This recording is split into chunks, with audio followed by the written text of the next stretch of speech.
जी हैं, जिन्होंने इस पूरी वैदिक परंपरा को और वेद की वो परंपरा इन्होंने आगे बढ़ाई, और इनका जो जीवन है एकदम संघर्षपूर्ण, तपस्यामयी, और उसके बाद भी उन्होंने अपने शैक्षणिक सिद्धांतों को एक, और वेद की एक ऐसी व्याख्या और वेद के संदर्भ में एक वैज्ञानिक व्याख्या जो उन्होंने दी, वो मैं समझता हूँ कि एक आधुनिक ऋषि कहा जाए तो कोई ऐसा नहीं है, क्योंकि उनके जो विषय हैं और जो उनके शिष्य हैं, जो उनके बाद के लोगों ने उनके विषयों पर प्रकाश डाला, बहुत से विषयों का उन्होंने निर्वचन ऐसा किया कि जो वास्तविक रूप से मिलते नहीं हैं। तो ऐसा वेद का विद्वान, और जिस विद्वान ने, क्योंकि वेद एक ऐसा विषय है कि लोग कई चर्चाएं कर लेते हैं, कई विषयों पे आ जाते हैं, कई दृष्टि देख लेते हैं, पर वेद का जो एक वास्तविक स्वरूप है, वेद क्या है, अगर हम इसी पे भी चर्चा करें तो बहुत से लोग, मैं समझता हूं कि उसके वास्तविक अर्थ पे पहुंचेंगे कि नहीं पहुंचेंगे, ये भी एक बहुत बड़ी विसंगति है। तो ऐसे विषयों को आगे लेकर के जो ओझा जी ने जो ये पुस्तक लिखी, जिसमें कादम्बिनी है, और ये कादम्बिनी पुस्तक को देख करके तो ऐसा लगता है कि कोई साहित्य की पुस्तक रही होगी, परंतु जैसे ही उसको खोलते हैं और उसको देखते हैं तो वो प्राचीन मौसम विज्ञान जिसको कह सकते हैं, प्राचीन वृष्टि विज्ञान, मौसम विज्ञान, और वृष्टि विज्ञान की अपेक्षा उसको मौसम विज्ञान कहना चाहिए, जो प्राचीन वातावरण का एक पूरा चित्रण उसमें उन्होंने दिया है, उस विषय पर बहुत वर्षों से हमारे मित्र प्रोफेसर संतोष कुमार शुक्ल जी इसी विषय को लेकर के बहुत बड़ा काम कर रहे हैं। इस पे बहुत बड़े अनुसंधान की आवश्यकता है, और ऐसा नहीं है कि पंडित मधुसूदन ओझा जी ने जो काम कर दिया उसके बाद उस पे काम करने की आवश्यकता नहीं है, ये भी नहीं है। उन्होंने जिन विषयों को वहां रखा है और जो उन्होंने अपने पूरे संस्कृत साहित्य वाङ्मय, वैदिक वाङ्मय से निकाल करके उस ग्रंथ में जो रखा है, वो ग्रंथ में इसलिए रखा है कि वहां एक अध्याय ही नहीं, एक सूत्र पूरा अनुसंधान का वाचक बनता है। मैं यहाँ पर दो शोध पत्र मैंने लगभग पूरे सुने, उसके बाद मुझे दूसरे बैठक मीटिंग के लिए जाना पड़ा, मैं पूरा सुन नहीं पाया, परंतु मैं आपको इस विषय के विषय में, जो पहला पत्र था जिसमें डॉक्टर ममता त्रिपाठी जी ने एक दो बिंदुओं पर, ये इन्होंने बहुत अच्छी चर्चा की कि नक्षत्रों में इस नक्षत्र में वर्षा होगी, इस नक्षत्र से शुरू होगा, इस नक्षत्र में ये होगा, सारी चर्चा आई, परंतु आपने विचार किया ये नक्षत्र किसका है, किसके नक्षत्र में होगा? 9 ग्रह हैं, 9 ग्रह अपने अपने नक्षत्रों में होंगे, तो किस ग्रह के नक्षत्र की बात आई? अगर वो कादम्बिनी में कह रहे हैं, क्योंकि आपने देखा होगा आर्द्रा प्रवेश होता है, आर्द्रा प्रवेश से वर्षा प्रारंभ होगी। ये आर्द्रा प्रवेश किसका है? सूर्य का, चंद्र का, मंगल का, बुध का, बृहस्पति का, शुक्र का, शनि का, राहु या केतु का। तो ये जो आर्द्रा प्रवेश है, जब भी इस प्रकार के नक्षत्रों की बात आती है तो वहां पर सूर्य के नक्षत्र की बात आ रही है। हमारे जो लोग हैं, अब इस सूर्य के नक्षत्र पर अगर आप कभी विचार करें, बहुत अच्छा एक कार्य किसी रुड़की में एक प्रोफेसर हैं मौसम विज्ञान के, उन्होंने बहुत बड़ा काम किया है। सूर्य आर्द्रा प्रवेश से शुरू करके वापस आर्द्रा तक आने पर उन्होंने पूरे नक्षत्रों पर काम किया, किस नक्षत्र में वातावरण कैसा कैसा बनता है, प्राचीन काल में क्या था और आज क्या था। लास्ट अंतिम में उनका निष्कर्ष ये रहा कि प्राचीन कालीन जो लोगों ने जो लिखा हुआ है वो सत्य पाया गया। ये एक नया अनुसंधान का पद्धति मैं आपको बता रहा हूं। अब सूर्य कितने दिन एक नक्षत्र में रहता है? लगभग वे 13 डिग्री 20 कला का एक नक्षत्र होता है। उस नक्षत्र को पार करने में चंद्रमा 2.25 दिन लगाता है, सूर्य कितना दिन लगाएगा? है 13-14। अब सामान्य उत्तर है वहां कि भाई 1 डिग्री 1 दिन में चलता है, सूर्य 1 अंश में 1 दिन में पार करता है, तो 13 अंश पार करने में 13 दिन लगाएगा। तो 13 दिन तक वो एक नक्षत्र की स्थिति रहेगी और ऐसा ही सूर्य एक राशि में 1 वर्ष 1 महीना रहेगा। तो जब आपको विचार करना है तो आपको इस ढंग से विचार करना है, एक बात। दूसरा, इसी कादम्बनी में भी है और अन्य जो प्राचीन और जैसे बृहद संहिता है, बृहद्भाव संहिता है, पुराणों में है, बहुत जगह पर सूर्य का नक्षत्र और चंद्र का नक्षत्र, अगर सूर्य का नक्षत्रों की संज्ञा है कि पुरुष नक्षत्र, स्त्री संज्ञक नक्षत्र, पुरुष संज्ञक नक्षत्र, सूर्य का नक्षत्र यदि पुरुष संज्ञक नक्षत्र है और उस दिन चंद्रमा का नक्षत्र यदि स्त्री संज्ञक नक्षत्र है और महीना प्राविट काल का है, वर्षा काल का है, तो वर्षा कैसी होगी और किस ऋतु में कैसी वर्षा होगी, इसका वर्णन आया है। अगर हम इसको एक अनुसंधान की दृष्टि से एक प्रयोग करें तो प्रयोग में हम पूरे वर्ष भर सूर्य के नक्षत्र को निकाल लें, पंचांग में निकला रहता है। फिर उसके बाद प्रतिदिन का जो नक्षत्र है वो चंद्रमा का नक्षत्र है। उस नक्षत्र में चंद्रमा अगर रहता है और सूर्य इस नक्षत्र में रहता है तो दोनों नक्षत्रों को अगर मिला के देखें तो वर्षा का योग बनेगा कि नहीं बनेगा। अगर उस दिन वर्षा का योग बन रहा है, वास्तव में वर्षा हुई कि नहीं हुई उसको भी देखो। तो एक अनुसंधान का एक नया रास्ता बनता है और ये बिल जिस प्रकार से हम कहते हैं कि एक साइंटिफिक साइंस जिस प्रकार से काम करती है, प्राचीन विज्ञान जो है वो कैसे कार्य करता था। कभी कभी ये विचार होता है कि जो प्राचीन विज्ञान जिसको कहना चाहिए, भाई हमारे वेद के 6 अंग हैं, 6 अंगों में ज्योतिष एक अंग है। ज्योतिष का उद्देश्य क्या है? ज्योतिष का उद्देश्य एकमात्र यही है, आदि भौतिक, आदि दैविक और आध्यात्मिक पूर्वानुमान को करना, घटना के पहले उस पर पहुंचना कि ये घटना घटेगी। आदि भौतिक घटना है, आध्यात्मिक घटना है, आदि दैविक घटना है।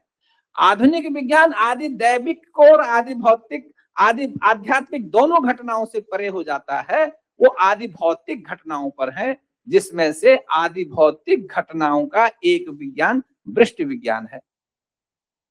अब इस वृष्टि विज्ञान में जो दूसरे वक्ता थे उन्होंने मेघों के विषय में बहुत बातें की, अच्छा उन्होंने उपस्थापन अपना किया।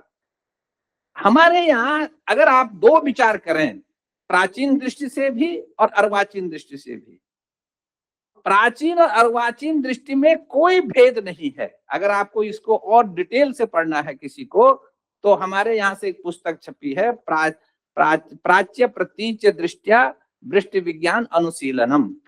प्राचीन और अर्वाचीन की दृष्टि से वृष्टि विज्ञान का अनुशीलन कैसे होना चाहिए उसमें पूरा मिलेगा।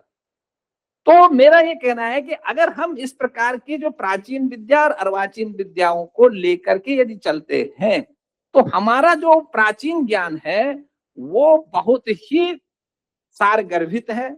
देखिए, वर्षा के लिए क्या क्या चाहिए? आधुनिक विज्ञान में बोलता है प्राचीन वर्षा के लिए भूमि चाहिए कि कौन सी भूमि होनी चाहिए, जांगल भूमि होनी चाहिए कि अनूप भूमि होनी चाहिए कि मिश्र भूमि होनी चाहिए। फिर उसके बाद मेघ, बादल, मेघ चाहिए, वायु चाहिए। अब मेघ, वायु, भूमि और तापमान, जिसको हमारे यहाँ ये मॉडर्न लोग इसको तापमान कहते हैं। प्राचीन भारतीय विज्ञान ने तापमान के साथ साथ सूर्य को और 9 ग्रहों को पूरा दृष्टि के संदर्भ में आकलन किया। आधुनिक विज्ञान ने मात्र ग्रहों को नहीं लिया, परंतु सूर्य और चंद्रमा को वो छोड़ नहीं पाए। अगर सूर्य को वो छोड़ देते तो तापमान कैसे बनेगा, हवा का दाब कैसे बनेगा? जो हवा का दबाव उनके यहाँ आता है और जो तापमान को करते हैं उसके आधार पर वो वृष्टि का पूर्वानुमान करते हैं। कभी आप देखना, वृष्टि के पूर्वानुमान के लिए भारतीय वैज्ञानिक पेरू जाते हैं। भारतीय वैज्ञानिक मार्च और अप्रैल महीने में लुधियाना का और ये पूरे उत्तर भारत का, विशेष करके पंजाब का टेम्परेचर लेते हैं और उस पेरू से जो टेम्परेचर लिया जाता है उससे वो ये मानते हैं कि भारत में मौसम विज्ञान कब से शुरू होगा। ये मौसम विज्ञान खूब अच्छा पैसा व्यय करता है मौसम विज्ञान, परंतु भारतीय वैज्ञानिकों ने हवा के द्वारा, मेघों के द्वारा, मेघ से पहले हवा की बात की, वायु, वायु किस प्रकार की होनी चाहिए, वायु के बाद तो मेघ, फिर उसके बाद उन्होंने पूरे वर्ष भर का आकलन किया। भारतीय पद्धति और विशेष करके ज्योतिष की एक ऐसी पद्धति है जिसमें 50% जो मौसम का पूर्वानुमान है वो गणित से हो सकता है, गणितीय विधि से। गणितीय विधि से क्या होगा, अगर हम किसी भी वर्ष का पूर्वानुमान करना है, उस वर्ष आज से 10 साल बाद ग्रहों की क्या स्थिति रहेगी वो हमारे पास आ जाएगी गणित से, और आज से 20 साल बाद भी क्या स्थिति रहेगी वो भी हमारे पास गणित से आ जाएगी। हम उस समय के गणित के द्वारा ये बताया जा सकता है कि मौसम उस समय ऐसा ऐसा रहेगा, आर्द्रा प्रवेश कब होगा, नक्षत्र में कब कौन कहाँ जाएगा, और कौन सा संवत्सर होगा, किस ग्रह की पोजीशन क्या होगी। क्योंकि सबसे ज्यादा वृष्टि को बाधित करने वाले 2 ग्रह माने गए जिसमें मंगल और शनि, तो मंगल और शनि की क्या स्थिति होगी, शुक्र बुध को बहुत अच्छा कहा गया है, उनकी क्या स्थिति होगी, ये गणित से हम जान सकते हैं। परंतु आधुनिक मौसम विज्ञान गणित से ये नहीं जान सकता है, और उस पर उसका विश्वास नहीं है। वो क्या, उसके दृष्टि में क्या है कि परिस्थिति जो हमारा वातावरण है, उस वातावरण का मापन करना, उसका डाटा इकट्ठा करना। जैसे हवा का डाटा ले लिया, मेघों का डाटा ले लिया, टेम्परेचर का डाटा ले लिया, इन सब डाटा को लेने के बाद फिर उसको अनुपातिक आधार पर उसके द्वारा प्रेडिक्शन करना। परंतु भारतीय गणित विज्ञान में, भारतीय मौसम विज्ञान में भी वातावरण का सबसे ज्यादा अध्ययन करने के लिए आचार्यों ने कहा। जैसे घाघ की बातें, अभी आपने कहा ना, माघ पूस जो दक्षिणा चले तो सावन के लक्षण भले, तो ये हर तरह पर किस किस को कैसे वातावरण का अध्ययन करना है वो सब यहाँ कहा। उससे भी अधिक एक पराशर ऋषि ने कृषि पराशर में एक अद्भुत विधि दी, अद्भुत विधि है वो, और उस विधि के द्वारा पौष के महीने का आप वायु का डाटा ले लीजिए। अगर पौष के महीने आप, वो भी अमावस्या से अमावस्या, जो पौष का महीना होगा, अमांताद अमांतम यावत लेना पड़ेगा आपको, अमांताद अमांतम यावत मान करके उस महीने का, पौष के महीने का पूरे हवा का डाटा ले लीजिए, और उस डाटा से वर्ष भर की भविष्यवाणी कर दीजिए। 1 महीने का आपको डाटा लेना है वायु का, वो भी हवा का, और उस हवा के द्वारा पूरे वर्ष भर की भविष्यवाणी जहां से आप डाटा ले रहे हैं वहां से की जा सकती है। ये कृषि पराशर ने दी है, और कृषि पराशर में इसको बहुत अच्छे ढंग से समझाया गया है कि आप इसको कैसे लेंगे। आज का जो मौसम विज्ञान है वो इस विषय पर बड़ा अचंभित है, उसको आश्चर्य होता है कि ऐसा कैसे हो सकता है। हमने उनसे इस बात को कहा और अब लोग उस विषय में अनुसंधान करने लग गए हैं। परंतु क्या है, उनको पर आवर का डाटा लेना है, ऐसा नहीं है 1-1 घंटे। हमारे यहाँ का कि 24, 1 घड़ी और 2 घटी, 2 घटी के बीच का डाटा आपको चाहिए। 2-2 घटी का डाटा पूरा लेना है, तो आपके आधार पर पूरा डाटा जब लेंगे तो हवा के द्वारा उसका पूरा पूर्वानुमान करेंगे। आज मौसम विज्ञान की जो सबसे बड़ी समस्या है, कोई भी मौसम विज्ञान का केंद्र भारत में अभी ऐसा नहीं है जहां पर प्रति आवर डाटा कलेक्ट किया जाता हो। दिल्ली में 2 बार डाटा इकट्ठा होता है, सुबह और शाम का, और बहुत से शहरों में ऐसा होने लगे जहां पर 3 बार या 4 बार का डाटा इकट्ठा हो रहा है। परंतु एवरी आवर का डाटा अभी कहीं भी इकट्ठा नहीं हो रहा है। अब उन ऋषियों ने एवरी आवर का डाटा इकट्ठा किया, इकट्ठा करने के बाद उसको एनालिसिस किया और उसके बाद उसका रिजल्ट बताया। ये महर्षि पाराशर के समय की बात है, और ये पाराशर जी ने दी है। इस विषय में बहुत से लोगों ने काम किया, 75% से ऊपर रिजल्ट है। मैंने भी इस विषय में काम किया, और मैंने मौसम विज्ञान पुणे वालों से डाटा लिया, उसके बाद इस पे काम किया। काम करने के बाद पाया कि महर्षि पराशर की विधि बहुत सही है। अगर उसको प्रति आवर का डाटा मिल जाए तो 100% मौसम की भविष्यवाणी सही होगी। तो ये पर भारतीय जो वृष्टि विज्ञान है या भारतीय वृष्टि चिंतन है, वो दोनों प्रकार से बात करता है। एक तो गणितीय डाटा और दूसरा परिस्थितीय डाटा। वे गणित के द्वारा डाटा क्या आया। अब जैसे किसी ने कहा साहब गणित से इसकी आयु जो है वो 80 साल की आ रही है और उसका खान पान रहन सहन ऐसा है कि उससे नहीं लगता कि 80 साल जा पाएगा। समझ में आई ना बात। गणित क्या बोल रहा है और उसकी परिस्थिति और उसका व्यवहार, उसका एटमॉस्फेयर क्या बोल रहा है, उसका एटमॉस्फेयर क्या बोल रहा है, उसका वातावरण क्या बोल रहा है, क्या ये इतना लंबा जा सकता है। तो गणित के द्वारा बताना और उसके बाद उसकी परिस्थितियों के आधार पर आकलन करना, ये दोनों चीजों का अध्ययन करना भारतीय मौसम विज्ञान ने सबसे महत्वपूर्ण कार्य किया। इसी कार्य को पंडित मधुसूदन ओझा जी ने अपने इस ग्रंथ में दोनों प्रकार की विधियों को दिया और देने के बाद एक ऐसा ग्रंथ दिया जो कि जिसमें सभी चीजें निहित हैं। अगर उसमें आवश्यकता है तो अनुसंधान की आवश्यकता है, उसमें और ऐसे अनुसंधान की आवश्यकता है, एक एक बिंदु को लेकर के यदि आप लोग तैयार हो जाएं, एक बिंदु पर एक व्यक्ति काम करे। जैसे रोहिणीवास है, जैसे आपने आर्द्रा प्रवेश है, वर्ष प्रवेश है, मेघ, इस वर्ष का मेघ का स्वामी कौन होगा, मेघ का अधिपति क्या है, वर्ष का राजा कौन है। पिछले अभी जो हमारा वर्ष चल रहा है, इस वर्ष का राजा भी और उसका मंत्री भी कौन है? सूर्य कैसा है?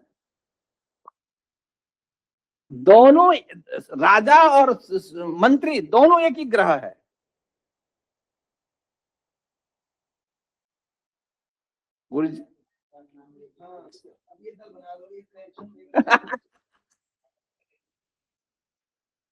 तो ये जो दृष्टि है, इस दृष्टि के आधार पर अब जो वर्ष का अधिपति है उसके बाद अब सामान्य नियम है, वैसे वर्ष का अधिपति कौन होगा, सामान्य नियम है, जो वर्ष प्रतिपदा के दिन का जो बार है वो बार वर्ष का राजा होगा। सिंपल सा लॉजिक है। दूसरा है मंत्री कौन होगा, मेष संक्रांति के दिन जो बार होगा वो मंत्री होगा, कर्क संक्रांति के दिन जो बार होगा वो मेघेश होगा। ये इतना सरल है, परंतु जब इसके फल पे जा रहे हैं, इसकी दृष्टि पे जा रहे हैं, तो रिजल्ट बहुत बड़ा बड़ा आ रहा है। ये क्या कारण है, गणित क्या बोल रहा है, स्थिति क्या बोल रही है, और इसको अगर हम अपने प्रयोग में लाएं तो प्रयोग में ला करके हम ये देख सकते हैं कि वास्तविक रूप से किस प्रकार की अगला वर्ष रहेगा। अब इस वर्ष का राजा भी एक ही है, मंत्री भी वही है, अर्थात डिसीजन एक ही जगह चला गया, डिसीजन एक आदमी के पास चला गया ना। अब परंतु अब इससे क्या होगा, डिसीजन एक व्यक्ति के पास चला गया तो इसका मतलब है कि कोई भी निर्णय जब भी कोई करेगा तो एक व्यक्ति एक जगह पर निर्णय होगा, वो बहुत अच्छा नहीं माना जाता है। उस दृष्टि से दोनों की स्थिति ऐसी होगी कि वहां पर समस्याएं रहेगी उस वर्ष में। पूरे वर्ष में समस्याएं चल रही, पूरे देश दुनिया में, पूरी दुनिया में चल रही है, और सब जगह के जो उसके राजा हैं, जो उसके अधिपति हैं, हाँ, तो ये सारी दृष्टियां, परंतु ऐसा मानसिक स्थिति कैसे बदली, ये क्या ज्योतिष कर रहा है। तो अगर हम इस प्रकार से उसका अध्ययन करें तो ये अपने में बड़े ऐसे परिणाम देता है जहां की उत्सुकता बढ़ जाती है।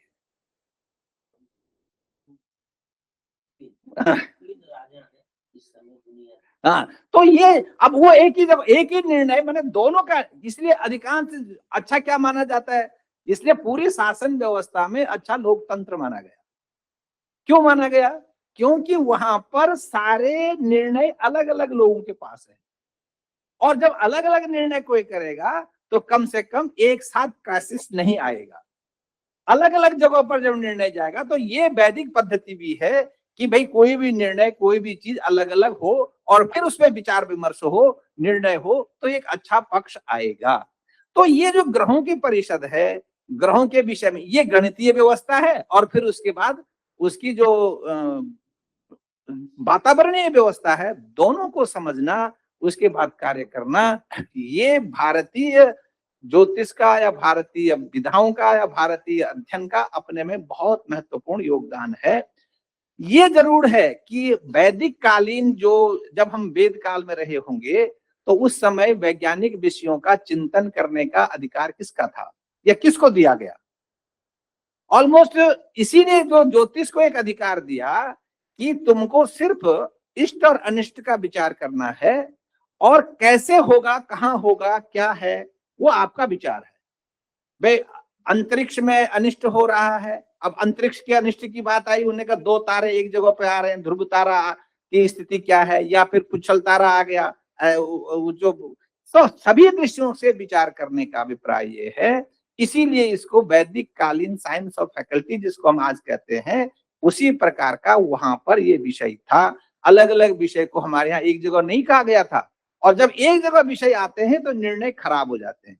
जैसे ज्योतिषी का काम था इष्ट और अनिष्ट का निर्धारण करना, उसके लिए समाधान देना, उसके लिए यज्ञ करना, याजन करना, यज्ञ में कौन सा करना, वो कल्प का काम है। अब हम कल्प के काम को भी ज्योतिषी कर ले तो दिक्कतें आएंगी। तो इसलिए भारतीय पद्धतियों में शास्त्रों का जो एक निर्देश दिया गया, शास्त्रों को बनाने के लिए उनके पीछे जो एक चिंतन दिया गया, उस चिंतन में 3 चीजों को हमेशा रखा गया, आदि भौतिक, आदि दैविक और आध्यात्मिक। और इसमें जो सबसे महत्वपूर्ण चीजें हैं, आज का जो विज्ञान है वो भौतिक स्थिति पर आ जाता है, और भौतिक में हम सोचते हैं ये सब कुछ करेगा, कभी कभी ऐसा नहीं होता है। हमारे यहाँ जो देवता कहा, यहाँ पर भारतीय ज्योतिष कहा कि प्रकृतिर विपरीतम उत्पातः, प्रकृति के विपरीत में चले जाएं, प्रकृति के विरुद्ध चले जाएं तो उत्पात होगा। और फिर क्या कहा, देवा सृजंती, अगर देवता लोग कभी कभी उत्पात का सृजन करते हैं। अब ये बड़ी नई बात आई, देवताओं ने क्यों उत्पात का सृजन किया? भाई देवता क्या है? देवता है वायु देवता, वरुणो देवता, चंद्रमा देवता, सूर्यो देवता, वनस्पति देवता, ये सब देवता है ना। अब हम इन देवताओं के विषय में कोई विचार नहीं कर रहे हैं। अब हम पानी को प्रदूषित किए जा रहे हैं, वायु को प्रदूषित किए जा रहे हैं, तो अब वायु के द्वारा जब लोगों का दम घुटने लगेगा तो इसका मतलब क्या है? वायु देवता रुष्ट हो गया। उस वायु देवता को रुष्ट होने की स्थिति पे पहुंचाया किसने भाई? और फिर उसने कहा उसके उत्पाद के भी 4 कारण हैं। अभिनयात, अधर्मतः, अधर्म से होगा, और फिर नास्तिक्यात, सबसे ज्यादा उत्पाद नास्तिकता से हो गया। अगर आप हम गंगा को गंगा नहीं मानते हैं, क्या मानते हैं? जल मानते हैं, पानी है, हो गया। फिर क्या किया आपने सारे गंदे नाले उसमें डाल दिए। हमने क्या माना था? हम तो उसको माँ कह रहे थे, हमने माँ भगवती कहा, हमने प्रार्थना की। कम से कम जो प्रार्थना कर रहा है, जो उस माँ की पूजा कर रहा है, वो उसमें गंदगी तो नहीं डालेगा ना। तो बचा किसके कारण? नास्तिकता के कारण नुकसान हुआ, और जो उसमें आस्तिकता जिसकी थी, उसने उस देवता का उस देवता के प्रति उसका भाव दूसरा था। तो इसलिए देवताओं के द्वारा, जिसको हमारे हिंदू चिंतन में जो देवता कहा गया है, वो सारे प्राकृतिक, जो प्रकृति में दिए गए जितने भी चीजें हैं, वो सब देवता है। कभी कभी मैं इस बात को स्वयं देखा हूं, जब करक वृष्टि होती है, चैत्र और फाल्गुन के आसपास ओला वृष्टि होती है, ओला वृष्टि में फसल का बहुत बड़ा नुकसान होता है। एक ऐसी पद्धति गांव में है कि वहां पर एक जो पंडित है वो उस विषय को जानता है। जैसे ही उसने देखा कि जैसे अब उसने कहा कि घटा आ रही है, उसको पता होगा कि ओलावृष्टि होगी, वो अपने मंत्रोच्चार से वो शुरू करता है उसकी पद्धति को, और उस ओलावृष्टि को रोकता है। आधुनिक विज्ञान के समक्ष आप ये बात कहेंगे तो वो विश्वास नहीं मानेगा। क्यों? क्योंकि उसकी दृष्टि में मेघ जो है, बादल जो है, वायु जो है, ये देवता नहीं है, ये कोई प्रार्थना नहीं सुनते आपके। परंतु जो उसकी प्रार्थना करेगा, जो उसके साथ कार्य करेगा, उससे वो बचाएगा उसको। भगवान राम ने समुद्र को प्रार्थना की। अगर आज का व्यक्ति जो वैज्ञानिक है, वो क्या बोलेगा राम को? वो बोलेगा राम को ये समुद्र कभी सुनेगा? परंतु उसकी दृष्टि में समुद्र देवता नहीं हो सकता है, समुद्र में कोई ऐसी चीज नहीं हो सकती है। परंतु हम तो उस विधा के लोग हैं जहां पर ईशावास्यमिदं सर्वम, हमने तो कहा इस पूरी सृष्टि में कोई भी ऐसा पदार्थ नहीं है जिस पदार्थ में देवत्व का अंश नहीं है, ब्रह्मत्व तो सब में है। तो इसलिए सारे पदार्थ, सारी चीजों से यदि हम अपनी आराधना उपासना करते हैं तो हमको वो फल देगा। परंतु उस फल देने की हमारी एक विधि है, एक व्यवस्था है। तो ये जब हम इस प्रकार की धारणा से चलेंगे, ये तभी होगा। आदि दैविक स्वरूप को जब हम मानते हैं, आध्यात्मिक स्वरूप को मानते हैं, तब आपको भौतिक स्वरूप भी गौण हो जाता है। परंतु आधुनिक विज्ञान भौतिक स्वरूप को ही प्रधानता देता है, उसका उससे कोई संबंध नहीं है। अगर आज डिजास्टर आ रहे हैं तो वो ये नहीं समझ रहा है कि ये डिजास्टर मेरे कारण आए, ये प्रकृति कुपित हो गई, प्रकृति मेरे से रुष्ट हो गई तो डिजास्टर आएंगे और ये और बढ़ेंगे। क्योंकि प्रकृति के साथ जब आप छेड़छाड़ शुरू करोगे तो प्रकृति तो बहुत बलवान है। भगवान कृष्ण ने कहा कि शरीर में मन ही एक ऐसा बलवान है, प्रमाथि बलवत दृढ़म। ये मन अगर आपका थोड़ा खराब हो गया तो इतना प्रमाथी है, इतना प्रमाथी है, बलवत दृढ़म, बड़े बड़े कामों को कर देता है। तो ये प्रकृति जब विरुद्ध चली जाएगी तो आपका सारा विज्ञान, सारा एटम, सारी चीजें ध्वस्त हो जाएगी। न जाने उसके पास में कितने एटम बम एक साथ फूटते रहते सूर्य में, जैसे देखो कितनी ऊर्जा है। अगर हम सूर्य को मात्र कहें कि ये आग का गोला है और इसमें हीलियम मीथेन गैसें जल रही हैं, तो ये विज्ञान यहां तक कह सकता है कि जल रही है। पर भैया ये बता दो कि सूर्य की रोशनी से पृथ्वी में जीवन तत्व का सार कैसे उद्भूत हुआ? अगर सूर्य न रहे तो क्या जीवन रह सकता है? आपकी दृष्टि में तो जीवन से कोई अर्थ नहीं उसका। तो ये अगर इन विचारों पर, भारतीय चिंतन ने इन विचारों पर बहुत बड़ा काम किया। इसलिए वृष्टि के संदर्भ में सारे ग्रहों को लिया और सबसे प्रधान वृष्टि का जो तत्व है वो है सूर्य और दूसरा तत्व है चंद्रमा। इसलिए सोमात्मकम जगत, ये पूरा जगत सूर्य और चंद्रमा, सोम और अग्नि के समान ही चल रहा है। और इसलिए सोम में, और ये दूसरी बात कही उसने, जहां हम यज्ञ की बात करते हैं, यज्ञ क्या है भाई? यज्ञ एक तरफ से सोमाहुत, ये पूरा यज्ञ ही चल रहा है पूरे संसार का, पूरे सृष्टि में। भाई आप देखिए कहां से मेघ बन रहे हैं, कहां जा रहे हैं, कहां से आ रहे हैं, कहां गिर रहे हैं, फिर वही चक्र आ रहा है। ये ज्ञान कहां से आया और उसमें ज्ञान किसने दिया? बादलों के बीच में कोई साइंटिस्ट बैठा है क्या? किसने उसको बताया कि पानी बन रहा है, बिजली कड़क रही है? हम तो जो घटनाएं घट रही हैं उसको जानने, उसको इकट्ठा करके, उसको एक जगह ले करके ये कोशिश करते हैं ये कैसे हुआ। इतना ही है ना, वो तो हो ही रहा है। भाई जल बना तो जल H2O पानी है, ये किसी वैज्ञानिक ने कहा तो इसका मतलब वैज्ञानिक ने पानी को खोजा, ये तो लोग यही कहते हैं। पर भाई पानी उसके पहले भी था, उसके बाद भी है, और पानी की आज आप फैक्ट्री नहीं लगा सकते हैं। तो ये सारी चीज, अगर आप पानी को आपने खोजा है तो आप पानी की फैक्ट्री लगा सकते हैं, पानी की कमी नहीं होनी चाहिए, उस सूत्र के द्वारा आपको हर घर में पानी बनाना चाहिए, पर आप पानी नहीं बना सकते आप। तो इसका अभिप्राय ये है कि सृष्टि में ये सारी प्रक्रियाएं प्राकृतिक रूप से अपने आप हो रही हैं। इसलिए इसका मतलब उसके पास वो पानी बनाने का ज्ञान उसके पास है, और कौन सा बादल पानी बनाएगा ये भी ज्ञान उसके पास है, और वो प्रकृति में कब कब पानी बनेगा, कैसा पानी बनेगा ये भी उसके पास है। परंतु आपके पास अभी वो ज्ञान नहीं है। अगर वो ज्ञान आ जाता तो पहाड़ों में बादल कब फटा, कैसे फटेगा, ये घटना ही नहीं होती, हम उसको रोक देते। पर हम अभी वहां तक पहुंच नहीं पाए हैं। अब हम सोच रहे ऐसा क्यों हो रहा है, ये अनुमान है, इसलिए हो रहा है, इसलिए हो रहा है, इसलिए हो रहा है। परंतु भारतीय चिंतन ने, अगर आप उसके आधार पर रहेंगे और उसके ज्ञान के आधार पर रहेंगे और अपने आधार पर रहेंगे, तो बहुत बड़े बड़े डिजास्टर, बहुत बड़ी बड़ी चीजें समाप्त हो सकती हैं और प्रकृति के संरक्षण के साथ मनुष्य का संरक्षण, सबका संरक्षण हो सकता है।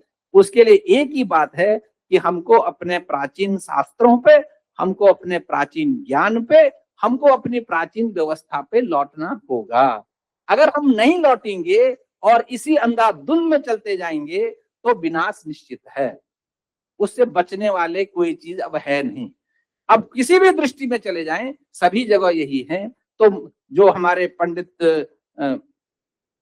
मधुसूदन ओझा जी ने जो एक बताया, और एक विज्ञान की, ये तो मौसम विज्ञान की बात उन्होंने बताई, उन्होंने जीवन के हर तत्व की बात बताई कि कहां पर कैसी कैसी बातें हैं, और वेद के उन गूढ़तम रहस्यों को उन्होंने बताया और उन्होंने उस बात को कहा।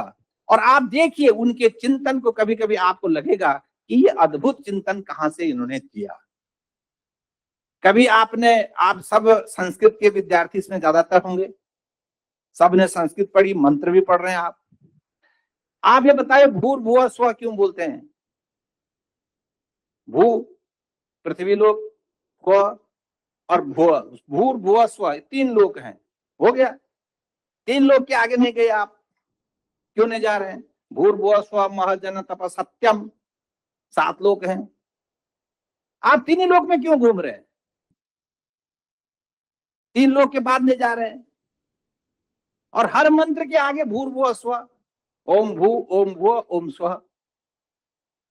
कभी आप इस विज्ञान की ओर अगर आप देखेंगे, वैदिक विज्ञान की ओर, ये इस प्रकार के बिंदुओं पर भी पंडित मधुसूदन ओझा जी ने बहुत गंभीर चिंतन दिया है।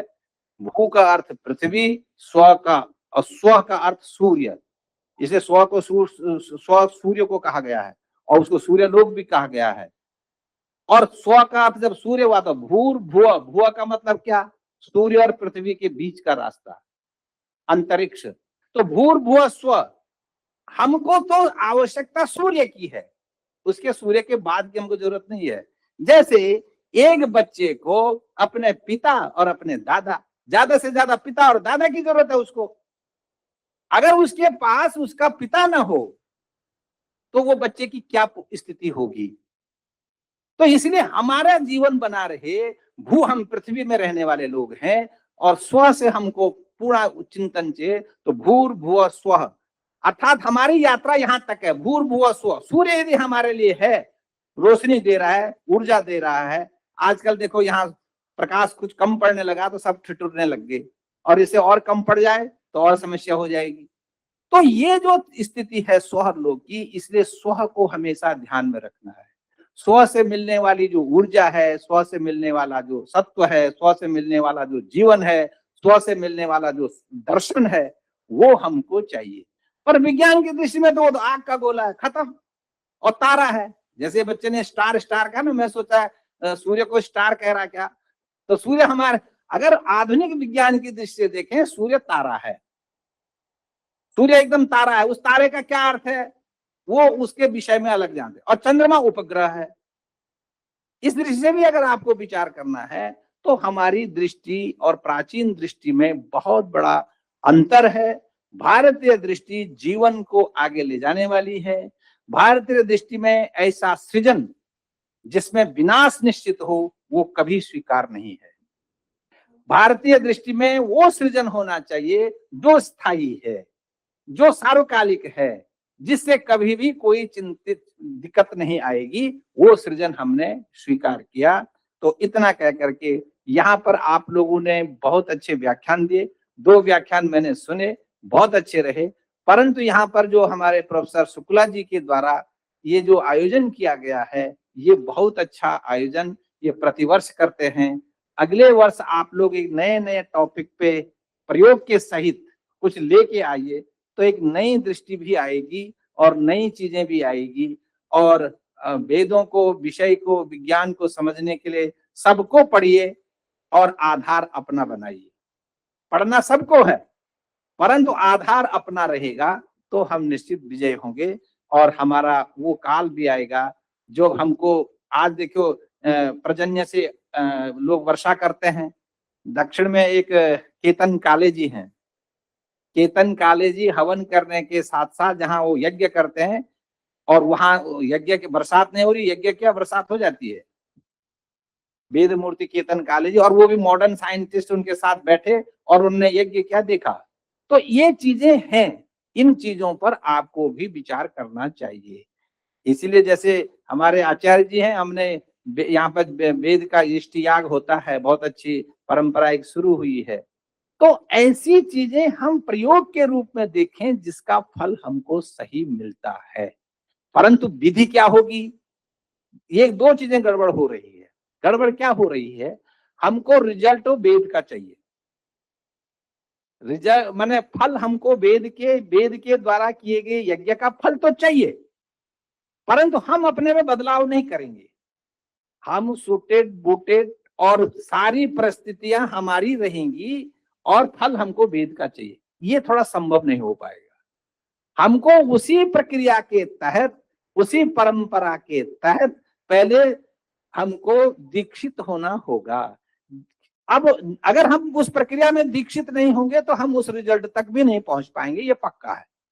जैसे एवरेस्ट पे कोई चढ़ना चाहता है तो वो कहे कि मैं किसी की नहीं सुनूंगा, तो एवरेस्ट पे चढ़ जाएगा? नहीं चढ़। उसको एक प्रोटोकॉल होता है, एक विधि है, एक व्यवस्था है, एक परंपरा है। तो विधि व्यवस्था परंपरा, इसीलिए अगर आप बना के चलेंगे तो आपको वो सारा फल मिलेगा जो हमारे पुराने आचार्यों को, पुराने लोगों को मिला है। तो ये ध्यान रखना है।